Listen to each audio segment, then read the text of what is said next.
আসসালামু আলাইকুম ফ্রেন্ডস, এডুজেট শিক্ষায় আপনাদেরকে স্বাগতম। আপনারা সবাই কেমন আছেন? আশা করি সবাই ভালো আছেন। বরাবরের মতো আপনাদের সাথে আছি আমি সাইফুল ইসলাম।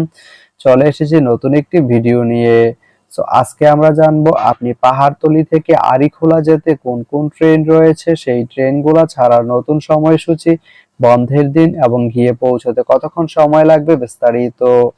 আমি যদি আপনাদেরকে ট্রেনের সময়সূচিগুলা বলে দেই, আপনি পাহাড়তলি থেকে আরিখোলা যেতে শুধুমাত্র একটি ট্রেন রয়েছে, সেটি হচ্ছে কর্ণফুলী। কর্ণফুলী ট্রেনটি পাহাড়তলি থেকে ছাড়বে সকাল 9টা 57 মিনিটে এবং এটি আরিখোলা গিয়ে পৌঁছবে বিকেল 5টা 13 মিনিটে। এই ট্রেনটির কোনো অফ ডে নেই। তো আপনি পাহাড়তলি থেকে আরিখোলা যেতে এই কর্ণফুলী ট্রেনটি ব্যবহার করতে পারেন। তো ভিডিওটি কেমন লাগলো অবশ্যই কমেন্ট করে জানাবেন। আর ভিডিওটি যদি ভালো লেগে থাকে বা আপনার কোনো উপকারে এসে থাকে তাহলে ভিডিওতে একটা লাইক করে দিবেন, কারণ আপনার একটা লাইক আমাকে অনেক ইন্সপায়ার করে নতুন নতুন আরো ভিডিও বানাতে। তো ধন্যবাদ সবাইকে ভিডিওটি এতক্ষণ ধৈর্য ধরে দেখার জন্য। ভালো থাকবেন, সুস্থ থাকবেন, এডুকেট শিক্ষার সঙ্গেই থাকবেন।